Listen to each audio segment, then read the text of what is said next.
Hey, how you doing today, guys? Welcome in for Trainer Talk Tuesday. We got a really good one here for you today. I'm Nate Reynolds, my wife Larissa Reynolds. We are the owners and operators and head trainers here at Never Settle Fitness. So, as we said, we got a really good edition of Trainer Talk Tuesday for you today. So, me as the interviewer, we're going to have a little interview today. We're doing things a little differently today. Yep.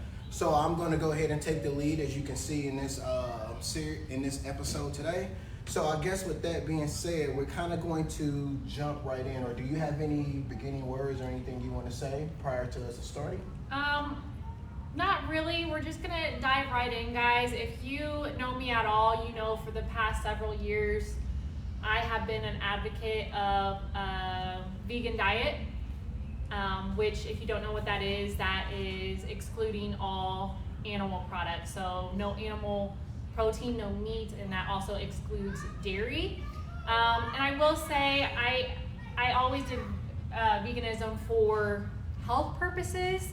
So I was not as strict as some vegans where they also do not wear any animal clothing or use any resources that are made from an animal. So keep that in mind. I always made that choice based off of health reasons. And so a lot of people in the vegan community would probably consider me more plant-based than a full vegan, but I did stick to the dietary guidelines of what veganism entails. And not only was I vegan, I was a whole food alkaline vegan, which means that I ate a diet rich in fruits and vegetables with no animal protein, and I did not, hardly ever, very rarely did I ever eat vegan junk food. Wow. All right, guys, you hear that? And I know for a lot of you that may sound like, wow, that's something I could never do. That's so strict. That takes such a level of discipline. And to a certain degree, that is true, but you can do anything you set your mind to. And this is all about bettering your health and just trying to have a more of a wholesome lifestyle. So let's go ahead and jump right in then with question number one. And right off the bat, how long have you practiced veganism and why did you become one in the first place? So I would say I was on and off probably for the past maybe 5 years, because it was a couple years after we had met where I really got into it pretty hard. I know with my daughter, I was fully vegan at that point. After I had her, I went through some very tough times in my life where I fell off and then I got back on track. So I would say with no mistakes at all, it's probably been close to 2 years now. But there's been many years where I would go long periods of time. And when I mean long periods of time, I would go like a year and then I would fall off and then get back on it again. But this last time I went vegan, I was convinced that I was never going to stray away from it. And I was pretty dead set on that lifestyle. The reason I really became vegan in the first place though, you know, many years ago, you know, around that 5-6 year time frame, I started developing a lot of hormonal issues. So I was probably, I think I was maybe 22, 23. We were dating at the time, and I remember just, there was periods where I was just having issues with hot flashes to the point that it was affecting me at work. I was having issues with cramping. About 3 weeks out of the month was where it got to its worst point. And then I also had multiple episodes that appeared to be random where I would be doubled over in pain, in fetal position crying, because the pain was too unbearable. I couldn't straighten out my body. I just had to sit there. And I remember going to the doctor for this. I did get professional help. I never got a clear diagnosis. Actually, I was told by multiple specialists. I went to see many different people, got many different opinions, and I was told that I was the healthiest person they had ever met and nothing was wrong with me. And I knew I wasn't crazy. I knew it wasn't all in my head. And the best thing I ever got from the doctor was that I may have endometriosis and I may be in premenopause, but they never gave me definitive answers.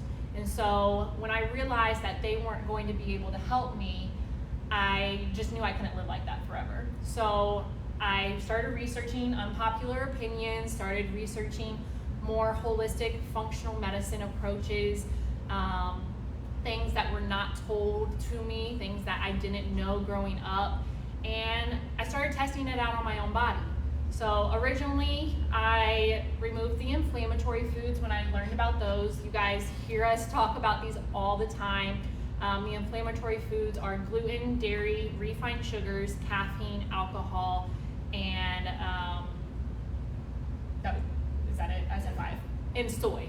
Soy is not an inflammatory food, but I do add that in there. So I removed all of those items, and I started to get better, guys. It was actually really amazing. I felt like I was onto something. I started to feel better. Although all my symptoms had not disappeared, the intensity and the frequency in which they were occurring decreased drastically when I removed the inflammatory foods.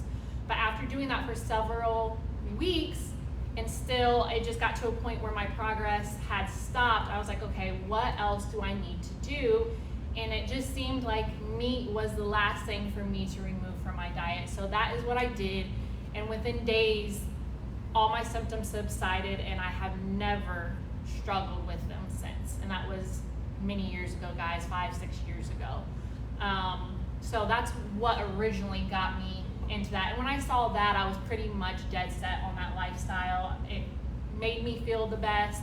I didn't want those symptoms to come back, so that's kind of why I became so devoted to it. So I already know this, but for our watchers out there, so this was never about I want to lose weight or I'm struggling with my health from a, what you're eating standpoint as far as how your body looks. You was already fit, we was already in this industry, so that was already something of importance for us. This is something that was based off how you were feeling, the imbalances and everything else, like you said, hormones to start. So guys, as you can see there, that it's not even always about necessarily changing up your diet to a vegan view just for weight purposes. It could be something totally different where your body, your hormones and everything can be at an imbalance, and there may be some deficiencies there that you can't get without, removing certain things from what you're eating on a regular basis for the most part. So that's what kind of pushed Larissa's saying here into kind of, checking out that vegan approach and really giving it a shot and actually coming to find a lot of benefits from it, and then actually starting to promote it in our business to some clients who have also seen a lot of success, especially early on in that process from removing a lot of those things. These are main staples, in American diet, guys. Meat, potatoes, starch.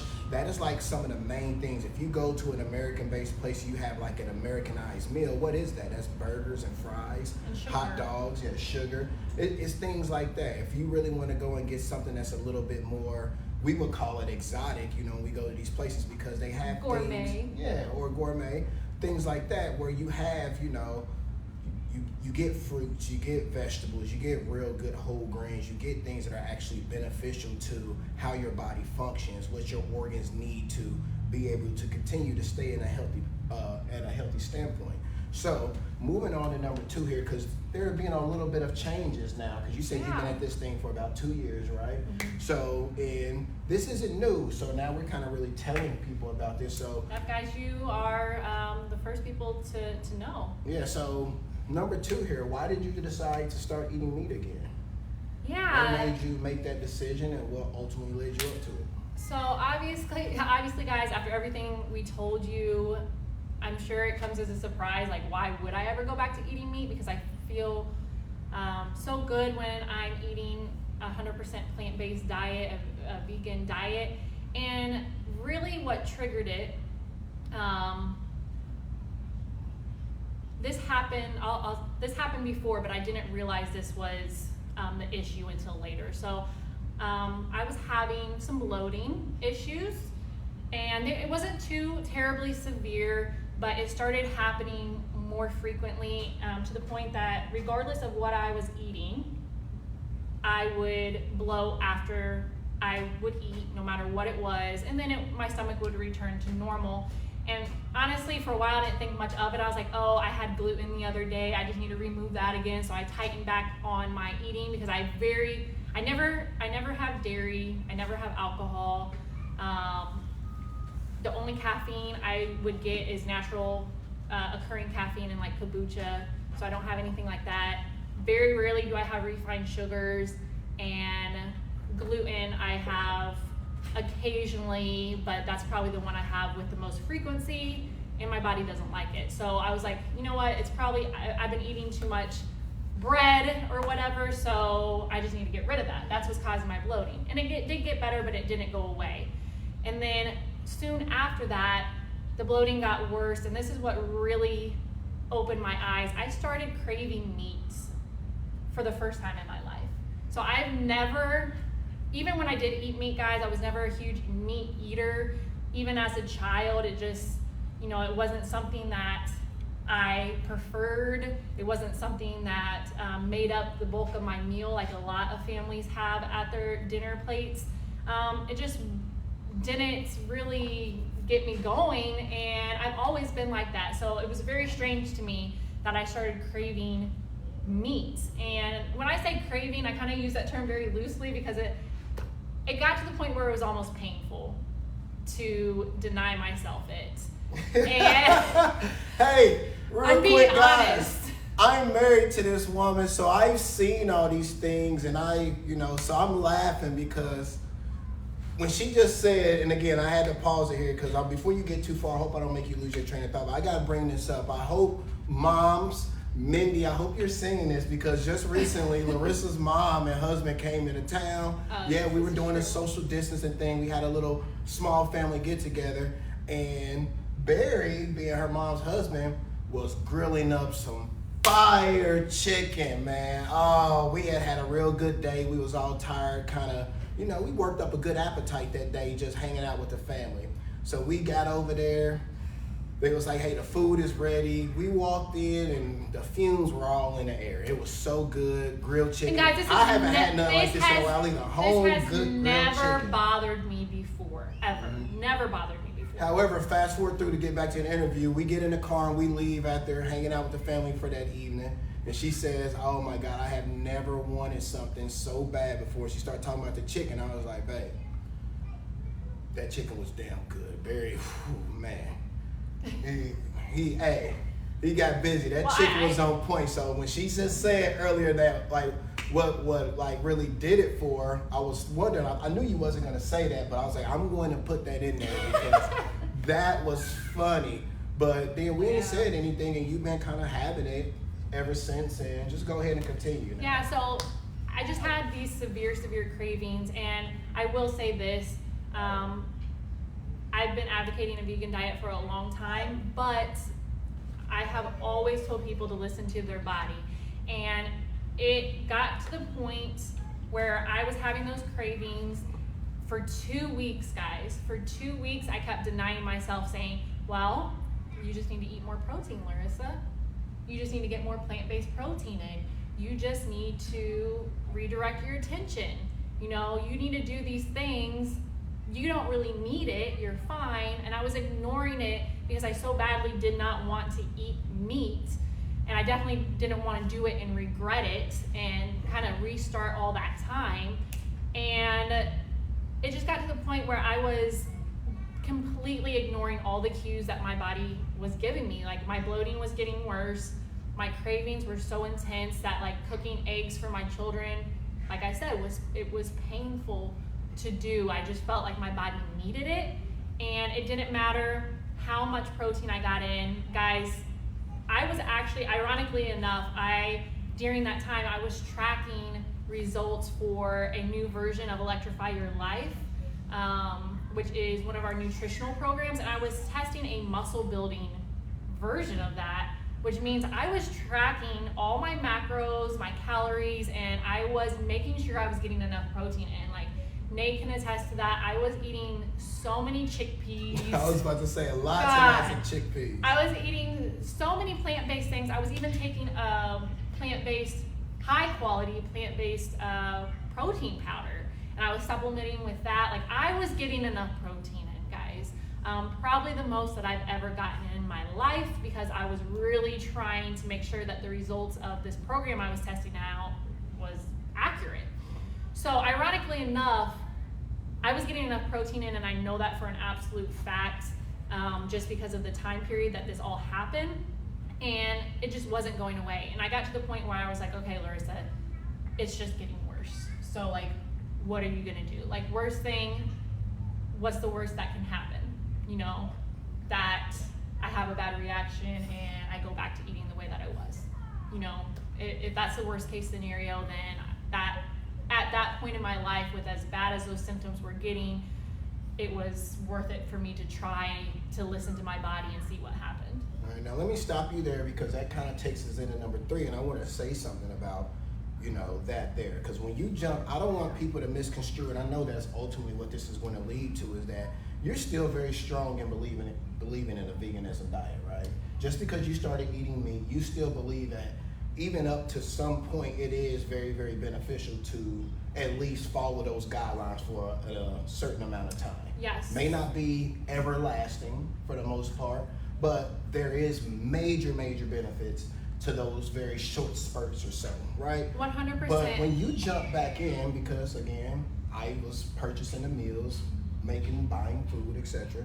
You didn't just jump in and eat anything, right? Like you had lamb right off the bat. That was like the first thing, which is one of the higher quality meats that you could find. Which again, guys, if you know me, is super strange, because when I did eat meat, I never ate red meat. I never had lamb before in my entire life, and that's what my body was craving. Yeah, like the chicken did it for you, but that's not what you had. Like, you started with the lamb, you had some good steak, you wanted some real good, like, medium rare steak from places and so on, so we was really looking into that. Eventually you had some chicken, you had some good grilled chicken. And the chicken didn't really do it for me like it used to. But it wasn't, you didn't say, okay, I'm doing it, and went to Burger King. Oh, no, because, guys. No, I'm just saying, because, you know, there are people out here who are already following this trend. They've been trying it. And when they hear this, because people do follow you, they believe in what you say, we just don't want them to misconstrue and think that you had anything. Like, you still focused on having a real good quality of not only the meat that you were eating and how it was still being prepared at that same time. Guys, so very important. So now, real fast, that takes us into number 3, because you was kind of harkening in on that, and that's why I wanted to stop you. But did you notice any positive or negative reactions when you decided to add the protein back into the diet? So I've probably been doing this now for what, like about a month or close to it? Yeah, about a month. I think it's been that long. Time goes fast. Yeah, it's been that long. And, you know, I really wanted to, I don't want to say keep it a secret, but I didn't want to come out to you guys with this information until I knew for sure what was going to happen. But a month in, absolutely 0 negative side effects. And I have noticed some positive ones. So, number 1, which seemed kind of like obvious and self-explanatory, my cravings went away. Instantaneously, my cravings went away. I have not had any since, which for me was confirmation that my body was lacking in whatever it needed that only animal protein could provide me at that moment. Because nothing else was getting rid of those cravings except for eating meat. So that was the first positive thing. The second one is that within 24 hours, my bloating completely disappeared, and I have not had any bloating since. Even during my menstrual cycle, I have not had any bloating, which I think is, you know, says a lot. It speaks for itself. So I don't know if it was, you know, like too much of a good thing can be a bad thing. Maybe I was consuming so much fiber that my body just got to a point where it couldn't process it as quickly as what I was consuming it. You know, maybe that's a possibility, I'm not sure. But I do know that when I added the meat in, the bloating went away. I started to see more definition in my abs again that I had not seen in a while, regardless of my training program. And then the last one was something that was very unexpected for me. It wasn't something that I was planning on happening or even thought was possible. But I would say like a month prior, maybe like pushing even like 6 weeks prior, Nate will tell you he was there. He made fun of me for this too. But I was doing max outs on a frontal barbell squat. And I, for whatever reason, thought that I could do that by myself without having anybody near me, where I was really challenging my body. Guys, if you don't know what a max out is, it's where you put as much weight on to the bar as possible. You perform the movement for 1 rep, and then you re-rack it. And I did the rep, guys, so I'm gonna give myself credit there. I did hit a new 1 rep max, but I didn't rack it correctly. So if you know anything about the gym, when you have hooks where you rack the bar on, and I racked one side and I completely missed the right side. And so in a frontal squat, you're in this position, and when I missed that hook, all that weight, which was a lot of weight, guys, I think it might have been like my body weight at that point or close to it. Just my wrist went all the way back with all that weight just pushing on it. So it went to a range of motion that it was not comfortable with, and it was not ready to go. And Nate had to come and save me, basically. Damsel in distress. So he helped me re-rack it because, like I said, my arm was just like this, and where my wrist was. And you know, the healing process began. I started stretching it. I put our anti-inflammatory cream on it. But the healing process took place with that wrist for a period of time, and then it stopped. And it stopped to the point where I was questioning if I had just done permanent damage, because again, guys, that was a lot of weight, taking my wrist in a position it did not want to go. And I was like, you know what, I'm just getting older. Maybe my body's not recovering the same. That was a severe injury. But my wrist still hurt to the point where if I would hold dumbbells, or if I did a push-up where I had to push, handstands or something like that, definitely would have bothered it. I felt the pain there, and I just figured I was gonna have to live with that forever. But to my surprise, when I started consuming animal protein again, my wrist completely healed and is pain-free, and I have my range of motion back, and I don't feel anything there anymore. And that happened relatively quickly, like in the first week.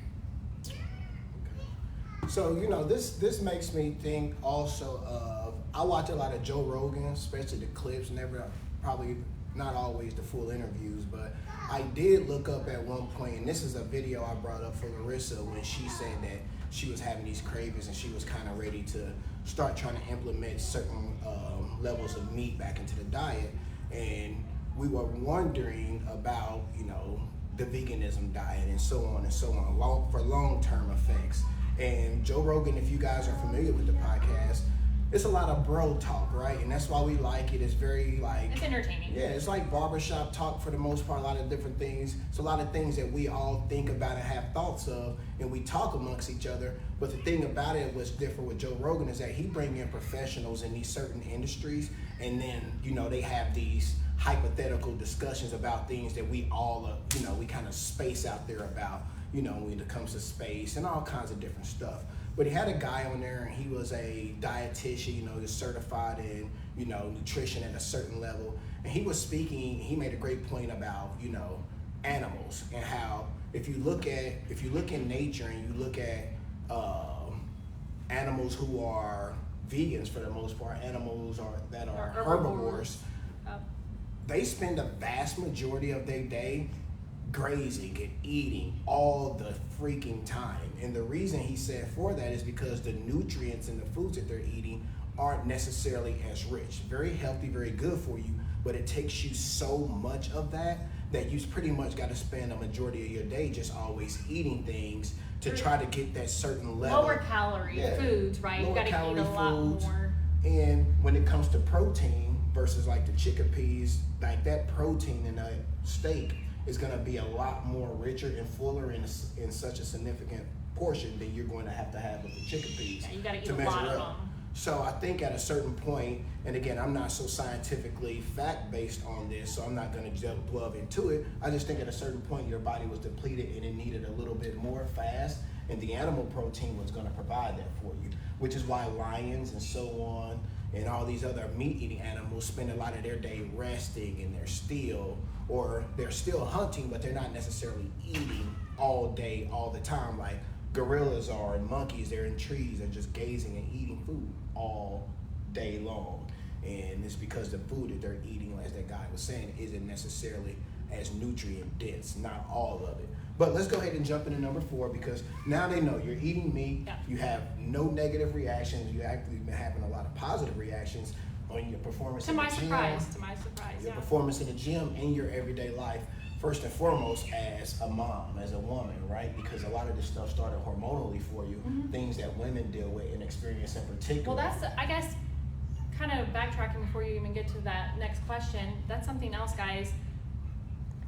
My hormone issues were not as severe, nowhere near as severe as they were before, but I noticed I was starting to get pain during ovulation before I added meat back into my diet, and I was getting, Nate, I'm sure will love to tell you about this, I was getting very, very moody, just like very irritated, very short, and... You telling me you're not like that all the time? Oh, yeah, whatever. He's full of it. I'm a joy to be around, but it was like I couldn't control it. My mood swings were starting to come back, and they were becoming more and more severe. And when I added the animal protein, again, those subsided.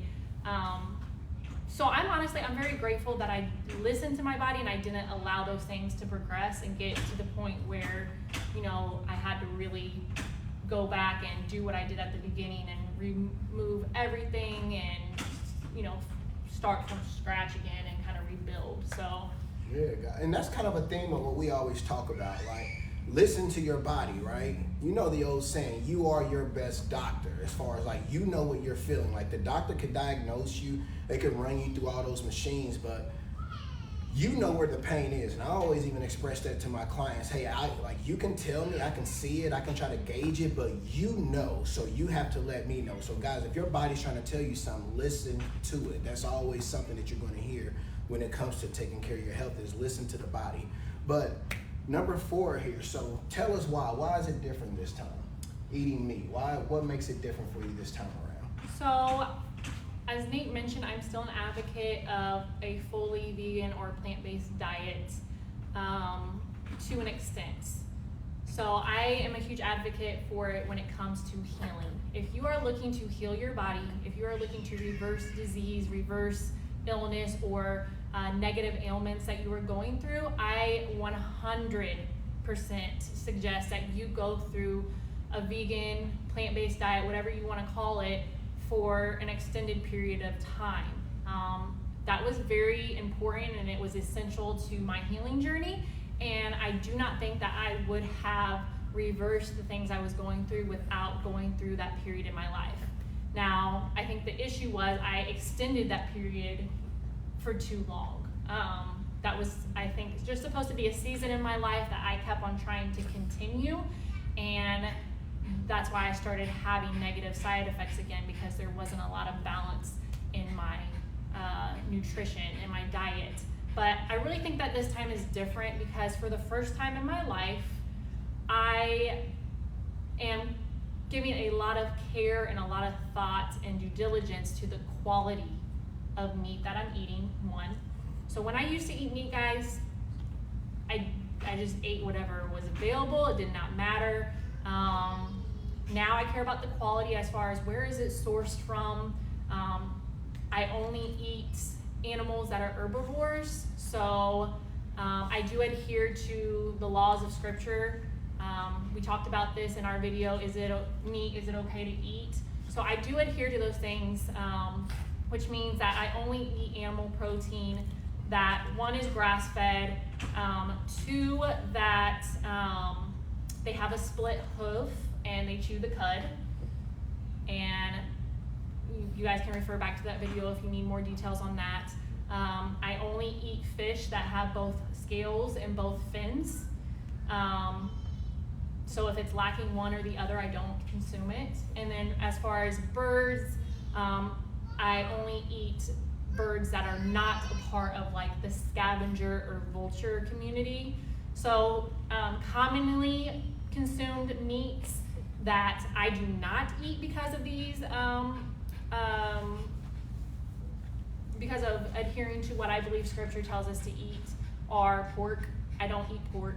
I don't eat shellfish. And I guess this should go out. I want to say this should go without saying, but we have to with the coronavirus. I don't eat bat or anything like that. So. Hey man, you never know with a lot of y'all out there, man. But, y'all be on some BS. I see your videos. Y'all be on some BS out there. So I really try to pay attention to the quality of food that I'm getting, and I make sure that I don't eat animals that eat other animals or that prey on like decaying flesh, because I don't want those things in my body. So that's the first thing that's different for me. The second thing is I already eat a diet that is high and rich in fruits and vegetables and healthy grains.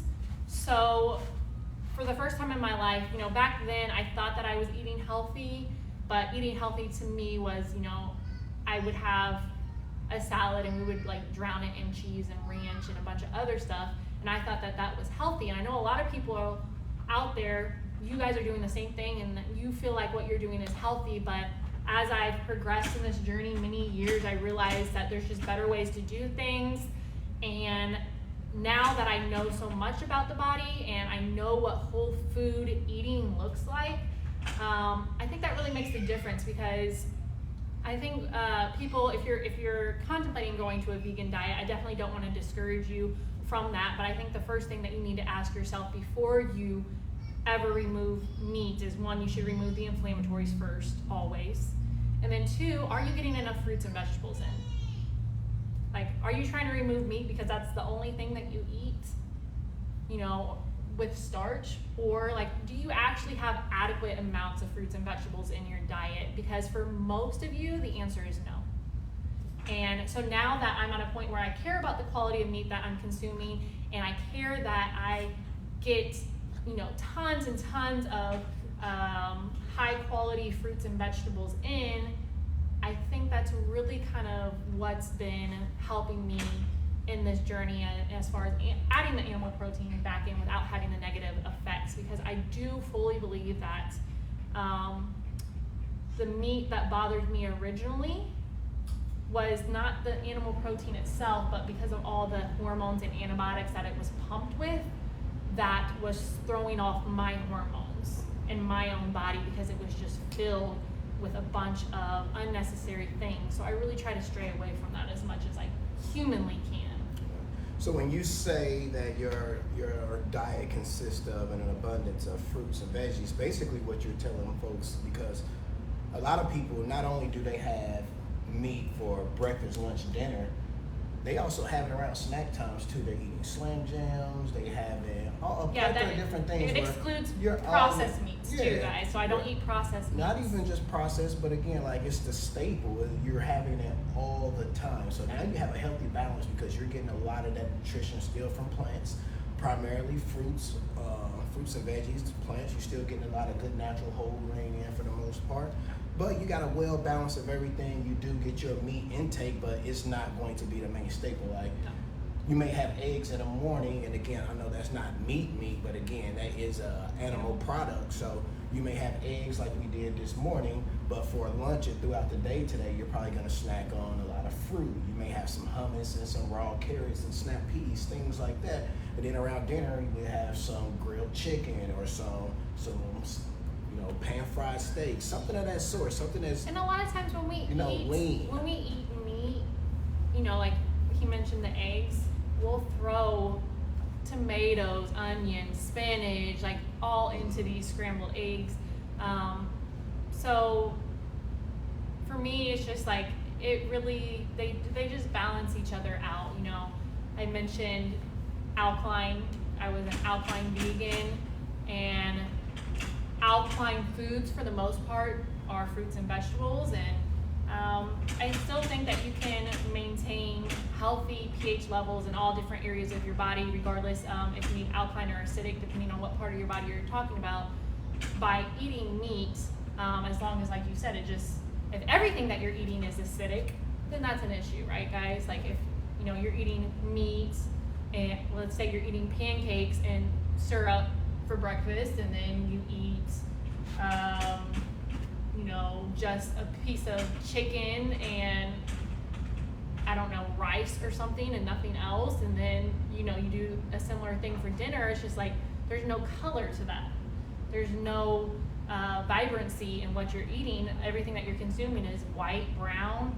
There's nothing in it that says that this is where the nutrients and vitamins are. And so, yeah, if you eat like that, you're probably going to have some issues. You're probably going to have a body that is becoming more, or trying to balance out, the acidic foods that you're eating, where your urine is becoming acidic.